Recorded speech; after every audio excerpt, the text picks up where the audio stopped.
And now part 3 of Follow Him. Okay, so the experience that they have had in Missouri hasn't been good. They put out this Section 134, but the experience doesn't get much better. So 1 year later, the Saints have moved to Clay County, and things are starting to get a little hairy there. And it's interesting what the government decides to do. They literally decide to create a new county, as one legislator put it, a Mormon reservation. Now remember, just miles on the other side of the river is the Indian Territories, with all, which is a reservation, right? And by this time, on the frontier particularly, we are being seen more, even though most of the members of the church are from New England and the Mid-Atlantic area, we're being seen as a different race. There's been a lot of good scholarship lately in newspapers. We're being seen as a lower race of people, as many whites did in that time, as similar to American Indians or to black slaves.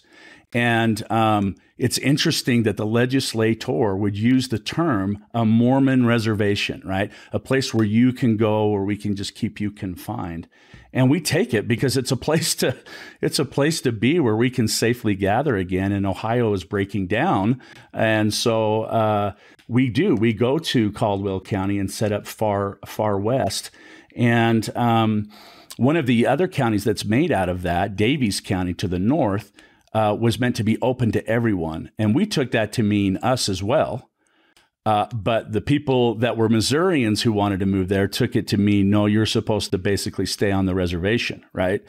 And this leads up to, in 1838, the congressional election is coming up, and some of our saints there in that Daviess County go to vote in the county seat called Gallatin, and they're met by men who are going to try and stop them from voting, and they're being whipped up by a candidate to stop them, and a fist fight breaks out that leads to people grabbing lumber from the nearby yard on both sides and just beating each other severely. And the end result is we don't get to vote. We literally are stopped from exercising the right to vote. And rumors fly from that, and people take that to mean whatever they want it to mean. And that's the beginning of what's known as the Missouri War, the Mormon War of 1838. And things, of course, as we know, spiral out of control. And you literally have militias from other counties going against the militia of Caldwell County, which is almost exclusively Latter-day Saint. You have a civil war, is what's really going on. In fact, before Kansas is bleeding, we talk about bleeding Kansas, leading to the Civil War, right? When Kansas is made a place where, popular sovereignty, where you go there and then people will vote about whether it's going to be slave or free. And so you get these conflicts that's called bleeding Kansas, which leads right into the Civil War. Well, before Kansas was bleeding, 2 decades before Kansas was bleeding, Missouri was bleeding, right? And of course that ends with the infamous extermination order and Joseph Smith in prison and horrible things. Some Latter-day Saints killed, all Latter-day Saints losing property, personal property, people beaten. Women raped. It's just awful. And then once again, in the middle of winter, having to leave the state, walk across the frozen Mississippi. And so it is a traumatic, compared to Jackson County, where the things that happen are more traumatic, but it's also back then the church was split in 2 different places. Here, the church that's the faithful is all in one place. And so this is just an incredibly traumatic experience that haunts us in some ways even till today, right? With Haun's Mill being the most famous of the atrocities, but we don't even talk nearly enough about the other trauma, particularly that women experienced. And so when we're kicked out, the general that's in charge, General Clark, actually says, "Don't gather again, ever. This is the problem. You guys gather and you try and you build your Zion, and it doesn't belong in America, basically. He didn't use those words, but that's basically what he's saying. So just be like all the other churches and live in different places and believe in things. And some of the leaders, like Sidney Rigdon and others, are like, yeah, I think that's a good idea. This isn't working out. And Joseph writes from the jail, no, we gather, right? And while he's still in jail, people are looking, he's got people specifically looking for spots, which eventually leads us to Nauvoo and gathering again. And when we do that, we decide something's got to change. So Joseph Smith actually decides to go to Washington, D.C. with redress from all the people, all the things that they have lost. They make lists, right, of everything. You can look at them online. You can buy the book. That's very specific. We lost 20 chickens, a house, This is how much we think the government owes us. And he actually gets to know, it was easy to get appointments with the President of the United States back then. And he actually has a member of the Illinois legislature who gets him an appointment. And of course, he meets with President Van Buren, and as everybody knows, and Van Buren says, there's nothing I can do for you. In a sense, he's actually correct. There's nothing federally he can do unless he wants to call the government of Missouri in rebellion against the government of Missouri. And he's just not going to do that. We were hoping that maybe he would write something in the annual address to the nation, right? What do we call it now? The State of the Union, right? Yeah, back then it was written and put in all the newspapers. We were hoping for something at least in that. And he says, I can do nothing for you, right? Because we forget the second part, because I'll lose Missouri. That's a strong Democratic state. I'm not going to lose Missouri, right? And so Joseph has other men putting in this redress in the Congress, trying it that way, and it dies by tricks in committee. And so Joseph leaves Washington. Hey, Derek. Yeah. Derek, I don't know if our listeners are going to comprehend politicians who decide things based on votes.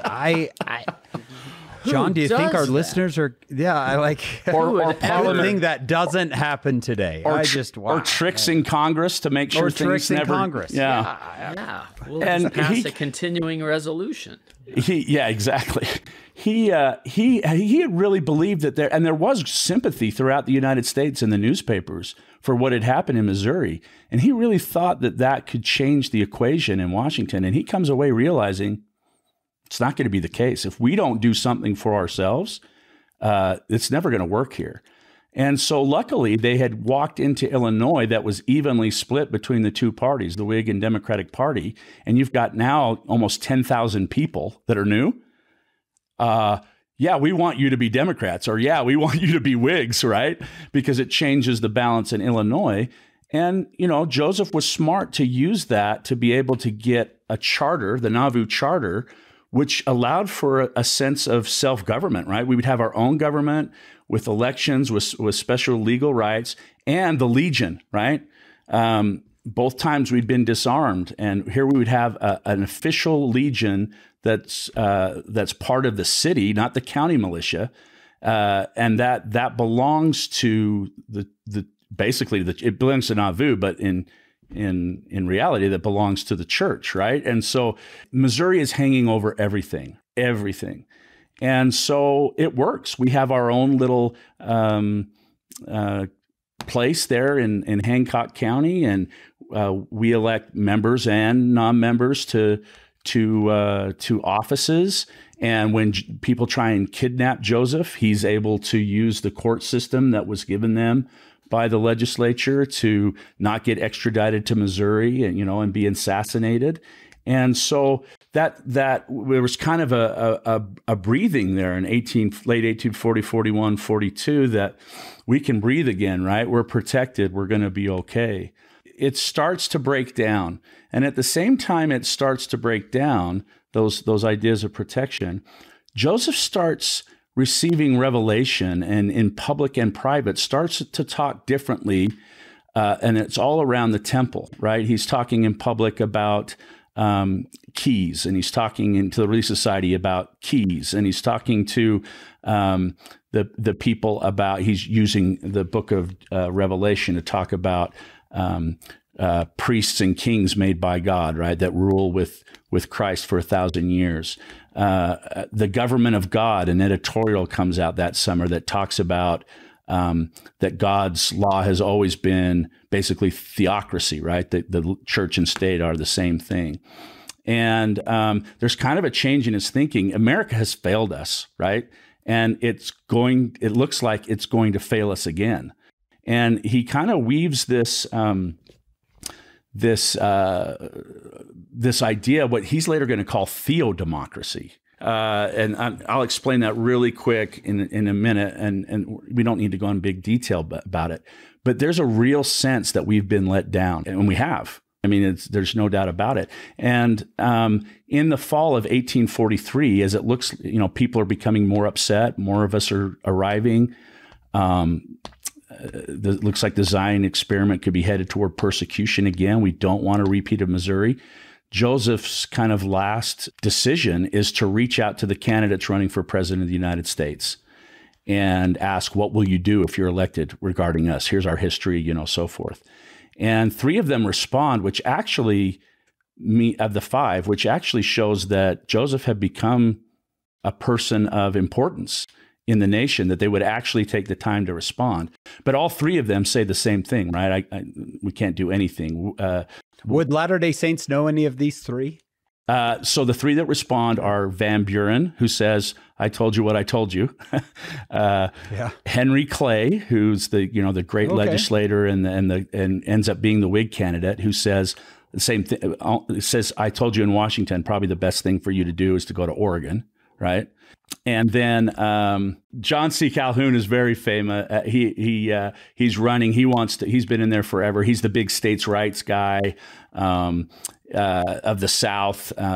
Stay out of our business. Slavery's our business, kind of a guy. And so his response to Joseph is, this is he didn't meet with him, so he says, this is a states' rights issue, and you stay out of it. And actually, Joseph writes a very stinging rebuke that's printed in newspapers all across the country, especially the Whig newspapers, where he takes Calhoun to task about, what if it's the government that's actually the state government that's actually doing the persecuting? Can you spend some more time on that? Because okay, so if somebody is robbing, mobbing, doing all that stuff, the federal response was nothing. Okay, I know that's in the Bill of Rights. I know that's against the law, but the states will have to handle it? Yes, because the Bill of Rights only applied to the federal government. And so how you've seen lately in the last few years that like the President of the United States can order all the federal employees to be masked or vaccinated, but he can't do that for the rest of it's that same kind of principle. In our federal system, that those aren't actually made to be inside of the states, all of the Bill of Rights, until the 13th Amendment after the Civil War. And so the remedy is to go to your state government, right? If you're being mobbed, if your rights are being violated, you go to your state government. You don't go to the federal government. Well, the problem with the saints is, what if the state government is the one doing the mobbing and the robbing? Yeah. And that's what I was going to ask. So the laws are there for the state, but they're just not. They're not enforcing. Willing to do something. Yep. That's exactly right.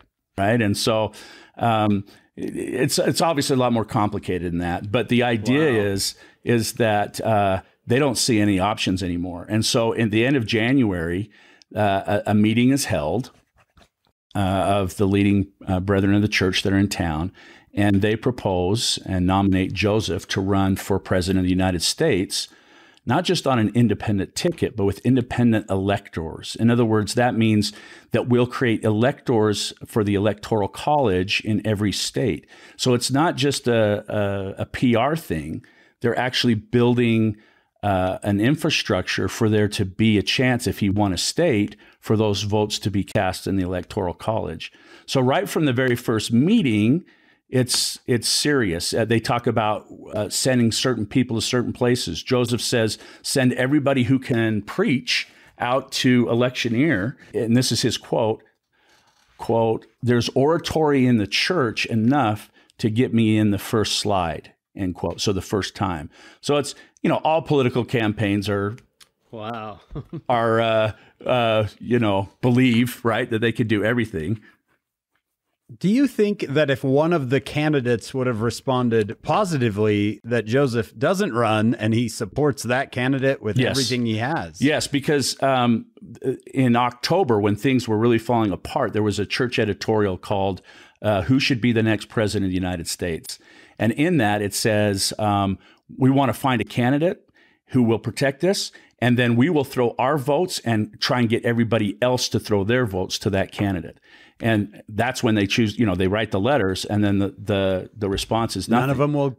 None of them you have will. no other option then. So he's like, yeah, we're gonna have to do it. Now, he immediately after, in the weeks following, he writes a political pamphlet called General Smith's. You don't want to do President Smith or Prophet Joseph Smith, because now you've got to talk to everybody in the country, right? Right. So he takes his militia.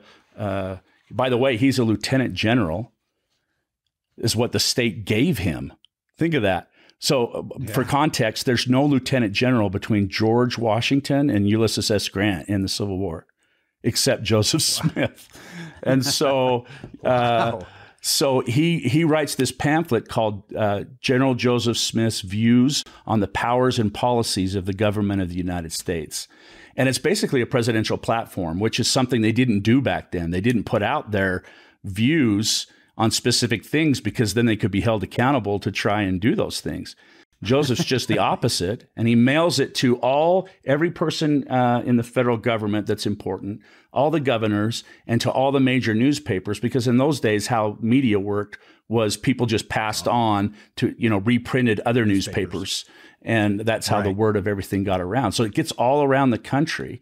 And he does very specific things, but the things that it's most noted for in his platform is he wants to abolish slavery within a few years by selling all the leftover land of the Louisiana Purchase and then buying the freedom of the slaves, which England had just done the decade before in the Caribbean. They had paid the masters for the freedom of the slaves. And so it's something that had been done that he knew about, and he offered that. And no one else is talking like that except for the Liberty Party, but they're also a small group.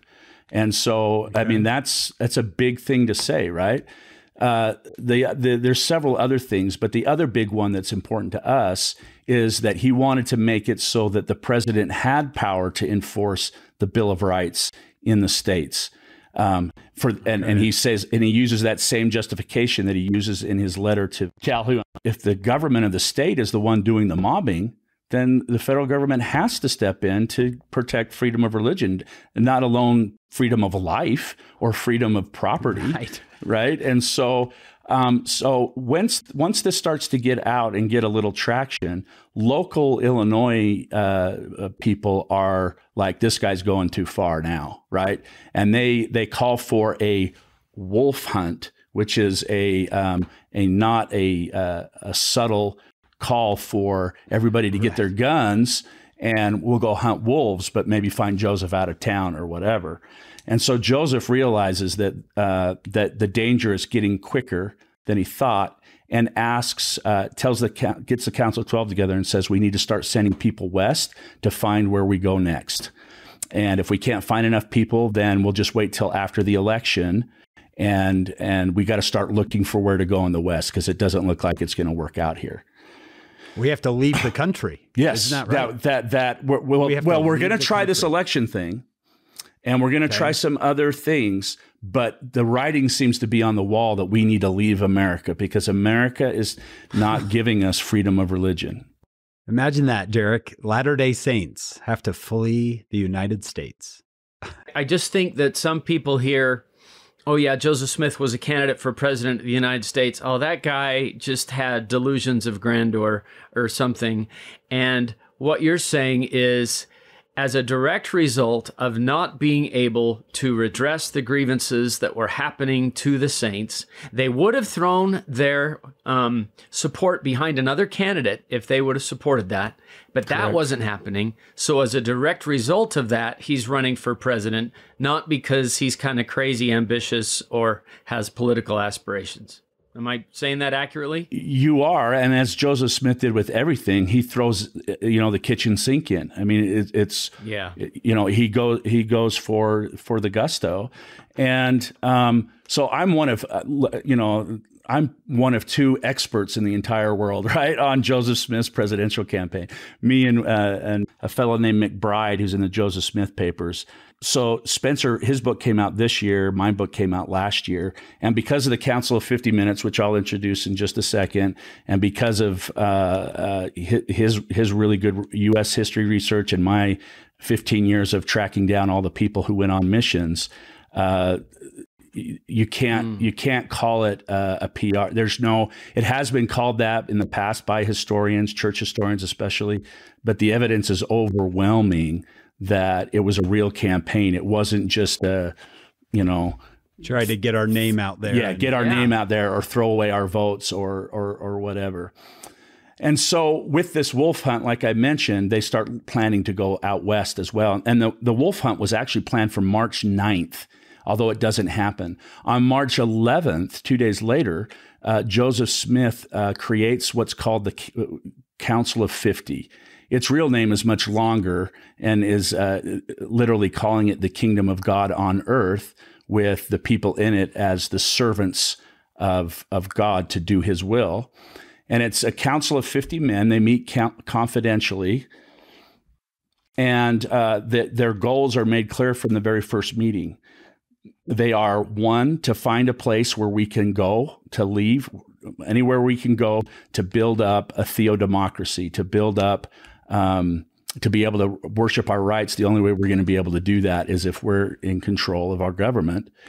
And two, to run this presidential campaign and see if we can't, get freedom of religion that way as well.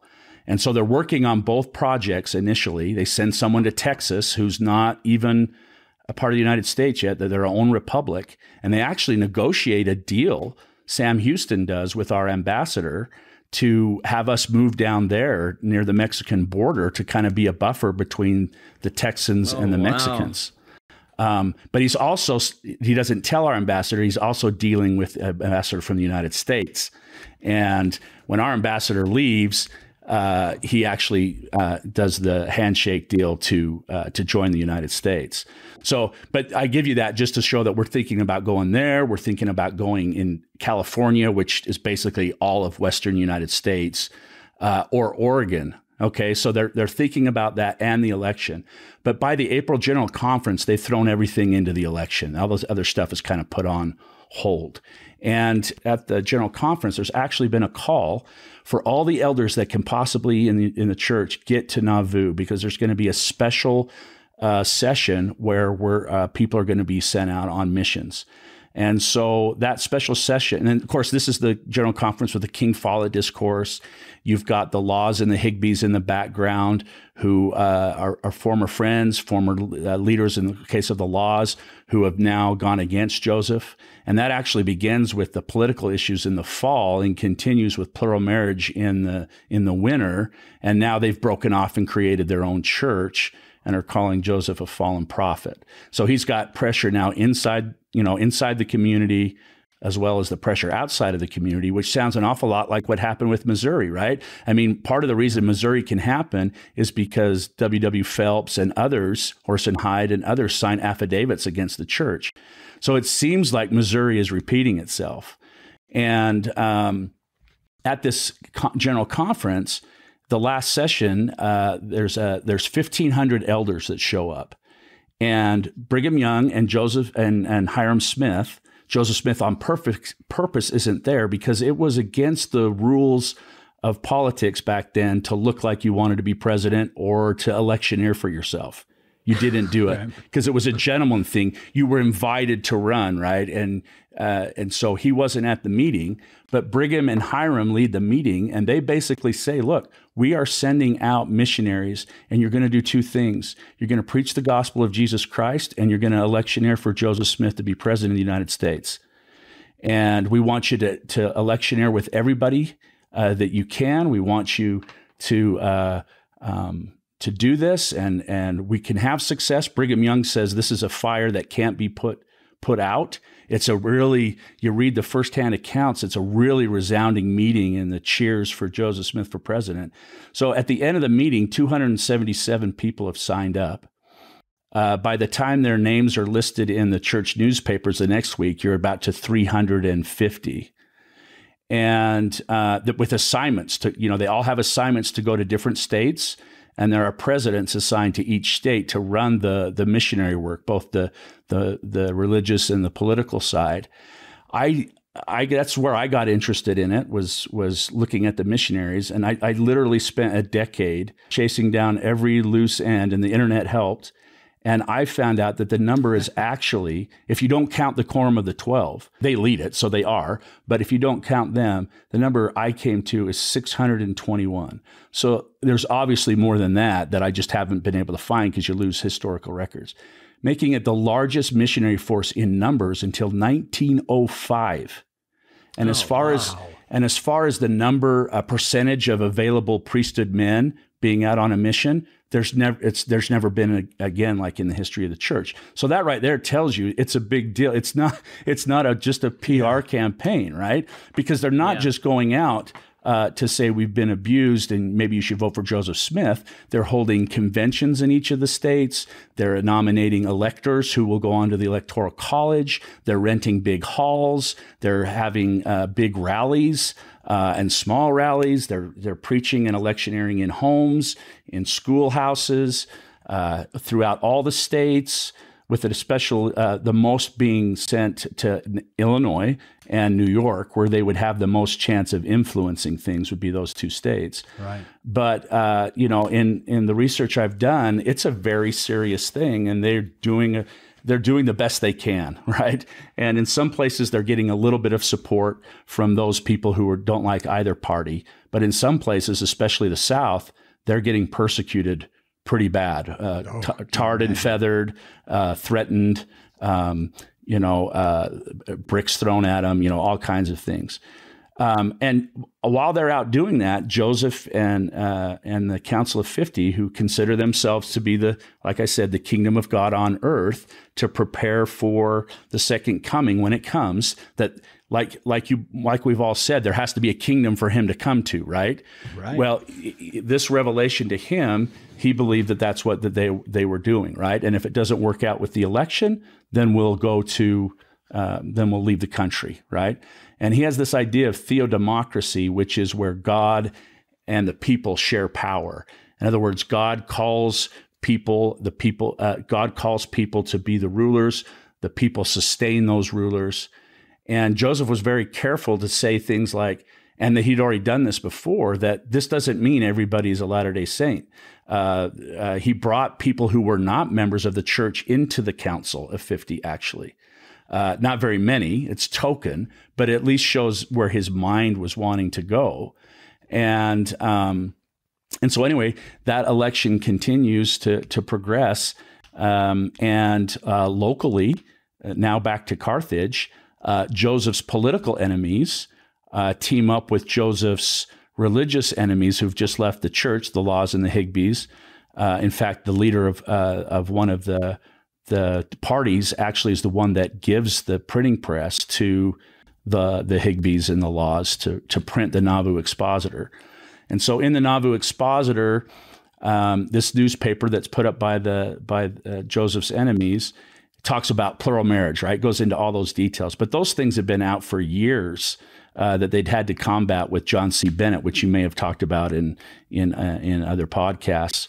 We actually haven't talked much about John C. Bennett. So just give us a brief little. Yeah. So John C. Bennett is the ultimate opportunist, right? And he sees with the Mormons with the Latter-day Saints coming into Illinois, a chance to get at the top of something. And so he writes Joseph Smith saying, hey, I have influence in the legislature. I can help you out. I believe what's happened to your people is terrible. I want to be a member of your church. And Joseph takes him. I mean, it's a perfect kind of guy for him to be able to get what he wants. And he rises in the church to being even an assistant counselor in the first presidency. But Joseph starts to find out that he's been leaving wives everywhere, that this guy is a serial adulterer. And at the same time, Joseph Smith is teaching plural marriage secretly. He's teaching that we don't even know that he knew about Joseph teaching. That's usually what people say. But Brian C. Hale's research on that, we're not quite sure that he even knows what Joseph's talking about. He's just using his position in church to be an adulterer. And when that comes to light, and in 1842, he resigns as mayor, and Joseph is elected as mayor in his place. But John C. Bennett then goes on a nationwide tour, saying that the Mormons are out to take over the world, that Joseph has this harem of women. And we actually send missionaries out then too to discount those claims. And for the most part, the national media says, you're a nut, guy. What are you talking about? This is not happening there. And so the fire's put out pretty quickly. But what's really concerning, I think, for Joseph is that someone has leaked the Council of 50, because that's talked about in the newspaper, and his presidential aspirations. He's made out to be someone who is trying to take over the country to enforce, Mormonism on everybody. And so Joseph and the council decide that if they don't get rid of this paper, that Missouri will happen all over again. And so they vote as a council to not just destroy the issues of the paper, but destroy the press themselves, the press itself. And that leads to the crisis, which eventually leads to Joseph and Hyrum being in Carthage Jail, but not for the expositor. The expositor was just a way to get them to Carthage. Once they're released on bond for that, they're arrested for, wait for it, treason, just like Jesus, right? He's convicted by the Sanhedrin. No, seriously, he's convicted by the Sanhedrin for blasphemy, but the charge when it gets to Pilate is switched treason, right? Against Caesar. And they do the same trick there, and that's how there's no bond for treason. And so he's kept in the jail, and then this organized mob who has all kinds of undertones, but political undertones for sure, assassinates Joseph and Hyrum, and Joseph Smith literally becomes the first presidential candidate in the history of the United States to be assassinated. Wow. You add into there Thomas Sharp, right? And and Sharp's doing it out of politics, right? And Governor Ford just is trying to avoid civil war on, if you're being generous to him.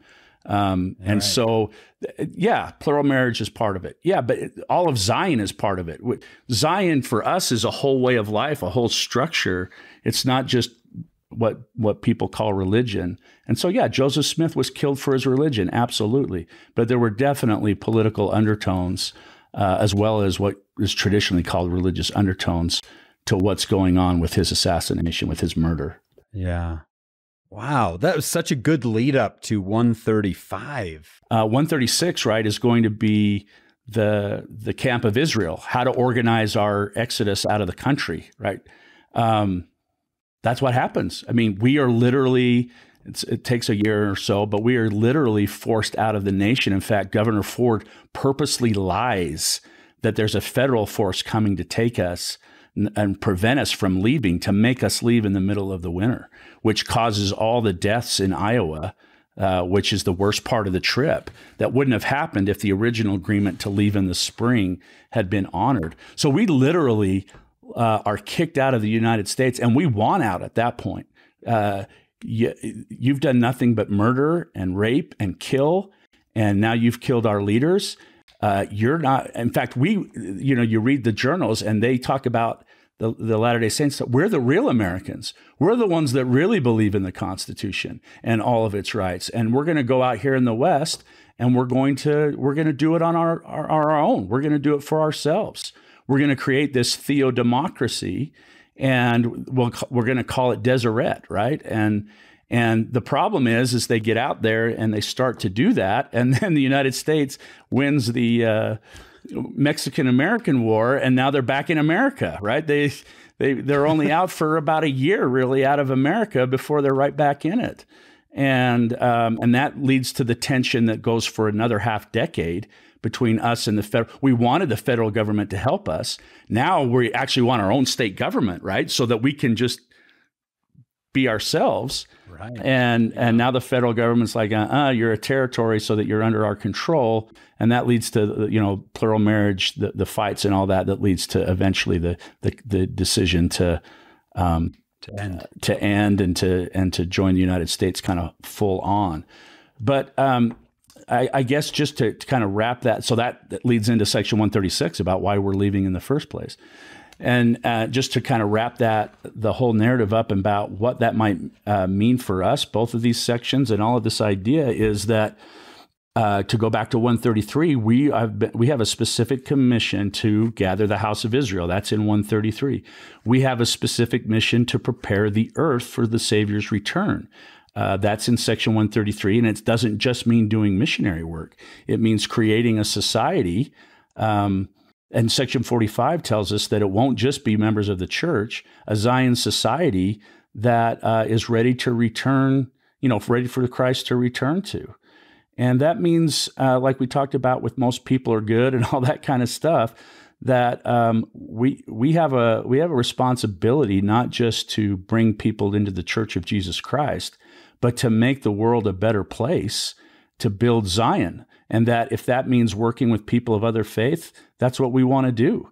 We want to, and our young people, I think, need to understand that, that everything that Joseph introduced with the temple is leading to that idea of what eventually is coming, right? Which is this theodemocratic monarchy in the millennium where everyone will be under the government, but not everybody will be a member of the Church of Jesus Christ of Latter-day Saints. And who's going to introduce that? Who's going to help the world come back together again? Who's going to do all that? Well, he'll already have, kings and queens and priests and priestesses ready to go. But we don't wait till then, right? The idea is church leaders have said we need to get involved now. If we don't get involved now, we could lose particularly religious freedom. And so all that kind of goes together to show that God is in this work. He's doing what we need to do, and we need to be doing what we need to do to build up Zion.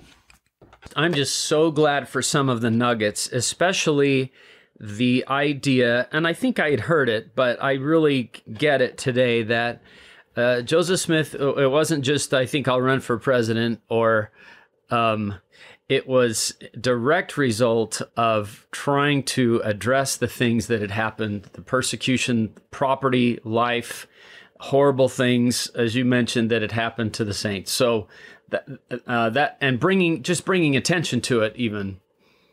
Really good. Yeah, like I said, Spencer and I are like the two experts in the world, and we both came to the same we come to different conclusions about some things, but that what you said, John, I mean, it's absolutely, there's no way with the Council of 50 Minutes where they're specifically talking about that's out there now, there's no way to not look at it that way, because that's exactly what they're talking about.